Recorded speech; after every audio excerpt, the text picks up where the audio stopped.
Naruto dashed through the crimson forest. Damn it! He cursed under his breath as he leaped from branch to branch. He knew that 10 of those creatures were on his trail. He tried to recall what types were after him. He knew that at least 7 of them were the really fast ones. Yakus, as he referred to them. But these ones, their speed was tremendous compared to the last encounter he had. Naruto thought that the last 3 would probably be the bigger problem though.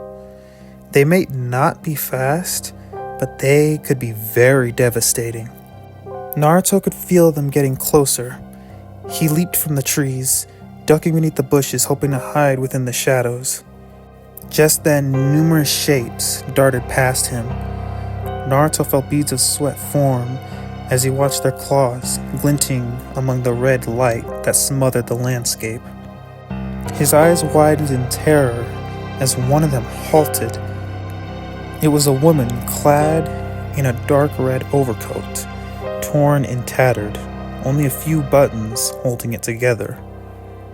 Suddenly, her head jolted in Naruto's direction, those milky white eyes, covered by a few thick strands of long black hair, seeming to stare right at him. Large amounts of that gray fluid dripped down her chin as her jaw unhinged, before she suddenly let out an unholy wail.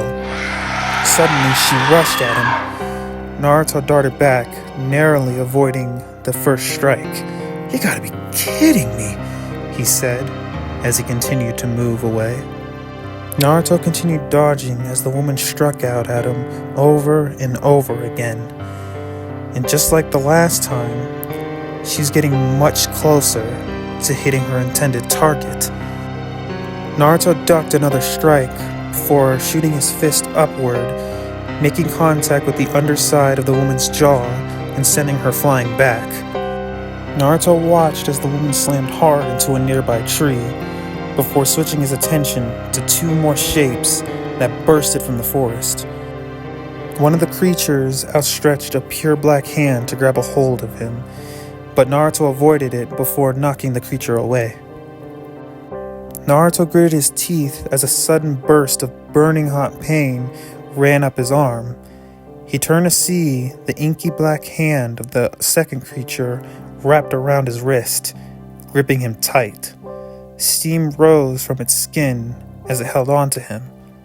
Naruto felt himself begin to panic as he noticed the thing's skin beginning to redden. His panic only rose as he realized the other creatures were now beginning to recover. Thinking quickly, he formed a blue sphere of chakra in his right hand. He then glared at the creature before stating, "Here, have yourself a Rasengan." He then rammed the sphere of chakra into the creature's chest, sending it flying backward, far off into the trees.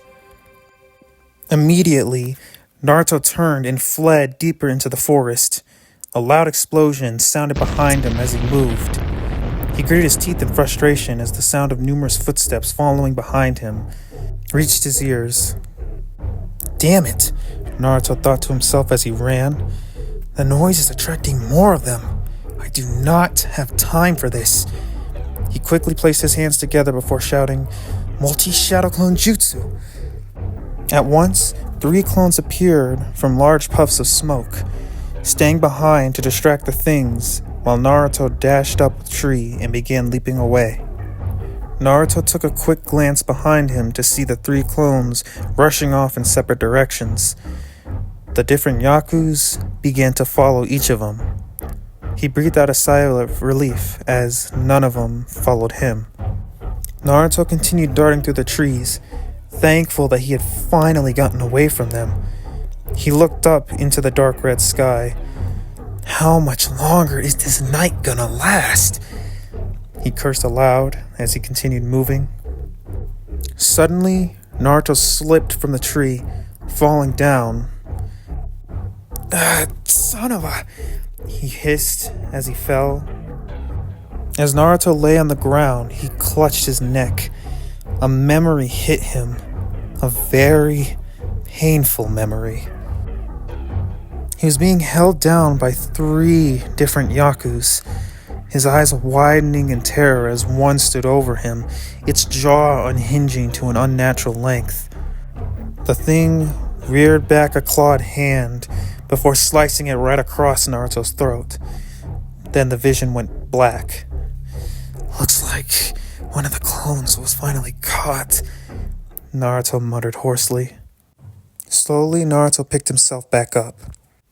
"Why not release the jutsu?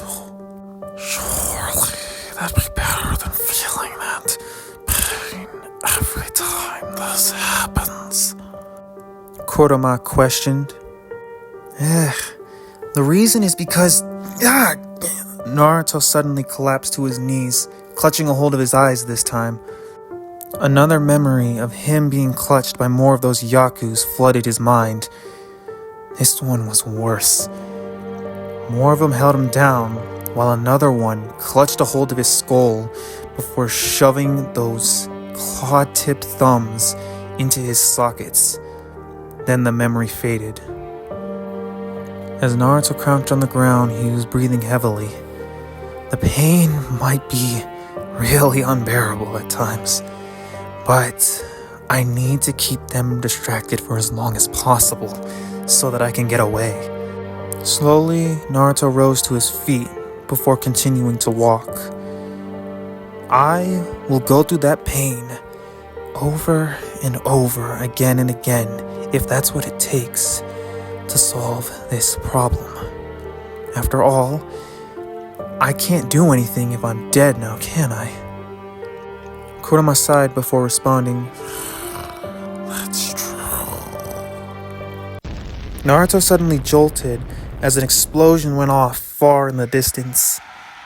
Then a memory hit him once again. Naruto saw himself surrounded by 3 of those creatures, one of them being the ones with the black skin that can blow up. He knew that was 100% what had caused the explosion. Those Kamizaks really are trouble, Naruto said as he continued walking. He walked for a little while longer before deciding to settle in some nearby bushes. He knew that rest was very important. A tired man was a dead man. As Naruto lay among the shadow of the trees, he leaned his head against the trunk. The last thing he glimpsed before shutting his eyes was the now graying sky. Day had finally arrived, or at least what Naruto could now consider to be daylight. As he lay there, his mind began to wander. He didn't know how to beat this situation, but he wasn't about to give up trying now. Eventually, he'd find a way out, or to reverse the effects that were done. He didn't care which. He just wanted it all to be solved. Just a little longer. Last thoughts he had before he drifted off into sleep. Naruto awoke with a start. He darted his head around, looking to see the landscape around him darkening to a deep shade of red. Immediately, he bolted up to his feet and dashed off. Damn, I was asleep for that long? He muttered to himself. I guess I can't be too surprised. That encounter was really exhausting. Be glad it was during the day. Night would have been more risky. Naruto thought about it for a moment and realized that he was right. Those things were much more numerous when night fell. Hours had passed since Naruto had first awoken. Thankfully, not too much had happened, but he did have to hide a couple of times to avoid being spotted. A male Yaku nearly caught him not too long ago, though. He managed to distract it using a shadow clone to make noise within a set of bushes further away from him. He then snuck behind the Yaku before pulling out his kunai and sliding it across the thing's throat. Now he crouched on a branch, staring intently at a wooden dwelling in the middle of a clearing. He darted his gaze around, checking to see if there was anything nearby. It doesn't look like much, but it will work, Kuruma said. Do we really have to? It doesn't look like it'll be good enough, and I really would prefer to keep moving, Naruto complained. Kuruma let out a low growl before replying. Fool, if we run out here, we'll surely die. So take what you can get and stop complaining. Alright, Naruto said. I'll get a move on then. I don't see anything in there anyway. As soon as he finished, Naruto jumped off the branch, his black cloak trailing behind him as he fell.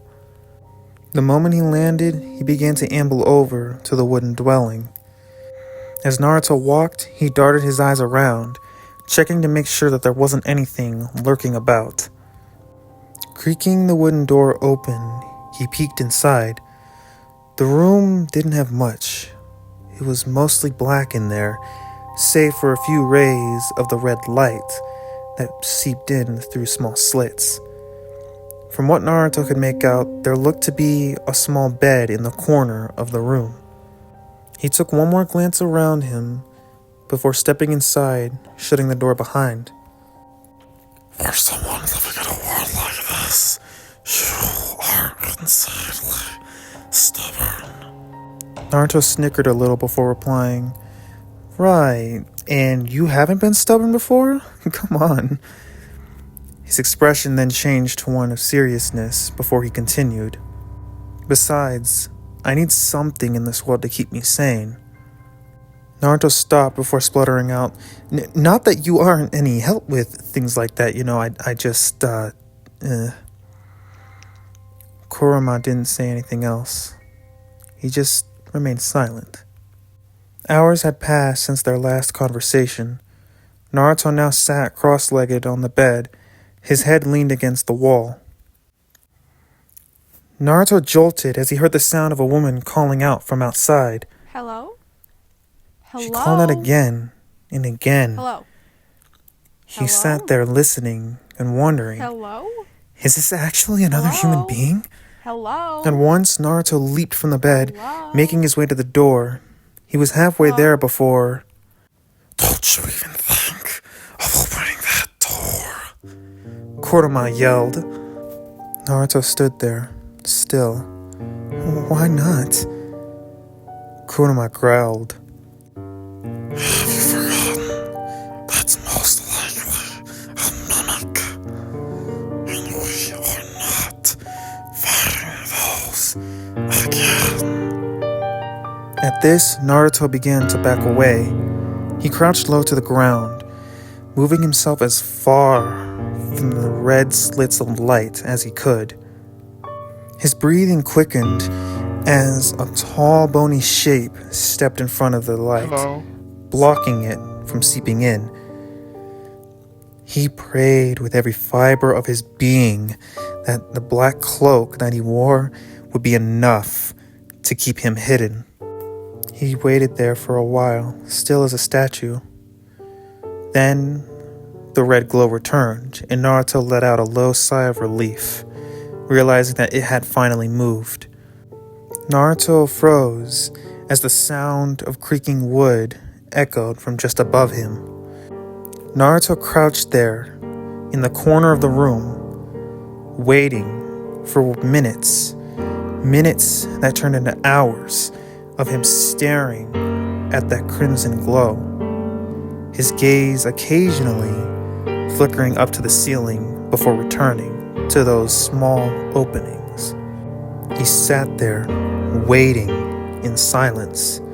No sound, not a single one, not even the lightest hint of wind coming from outside.